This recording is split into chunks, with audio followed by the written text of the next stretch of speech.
Hi friends, welcome to VGM vibes. ఈరోజు పెసరట్టు ఎలా చేయాలో చూద్దాము. అర కేజీ పెసలు తీసుకొని ఒకసారి వాటర్తో నీట్గా క్లీన్ చేసుకొని నైట్ అంతా నానబెట్టుకోవాలి. ఉదయాన్నే ఈ విధంగా గ్రైండర్లో గ్రైండ్ చేసుకోవాలి. చాలామంది ఇందులో బియ్యం కూడా నానబెట్టుకొని వేసుకుంటారు. అలా వేసుకుంటేనే దోశలు బాగా వస్తాయని చెప్తారు. అలా ఏం అవసరం లేదండి, ఒట్టి పెసలు కూడా బాగా వస్తాయి. లేదు బియ్యం కూడా యాడ్ చేసుకుంటానంటే కనుక అది మీ ఆప్షనల్. ఇలా గ్రైండ్ అవుతున్నప్పుడే కొంచెం రాళ్ళ ఉప్పును కూడా అందులో యాడ్ చేసుకోండి. అర కేజీ పెసలకి 5 పచ్చిమిర్చి, ఒక చిన్న అల్లం ముక్క సన్నగా తరిగి మిక్సీ జార్లో మిక్సీ పట్టుకోవాలి.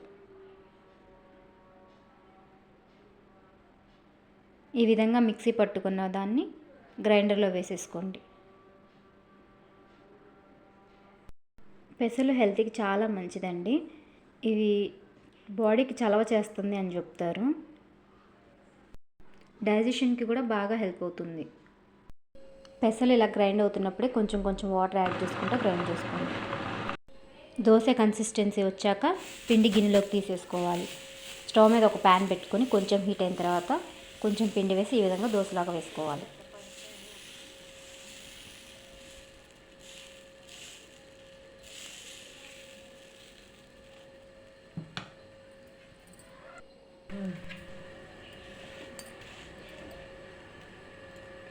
పైన సన్నగా తరిగిన క్యారెట్, సన్నగా తరిగిన ఉల్లిపాయ వేసుకోవచ్చండి, అది మీ చాయిస్.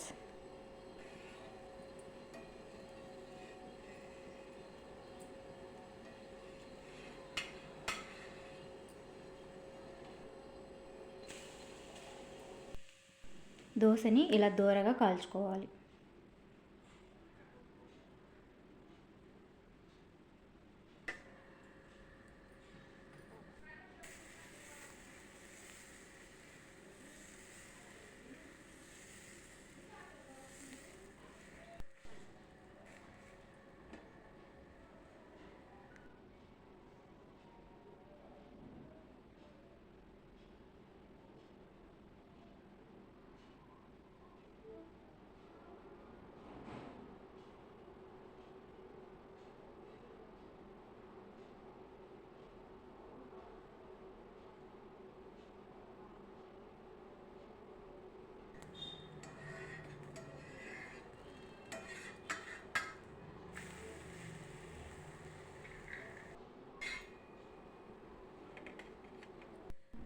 వేడి వేడి పెసరట్లు రెడీ.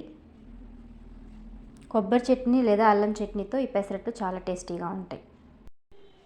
మీరు కూడా ఒకసారి ట్రై చేసి చూడండి. మరో మంచి వీడియోతో మీ ముందుకు వస్తాను. అప్పటి వరకు థ్యాంక్స్ ఫర్ వాచింగ్.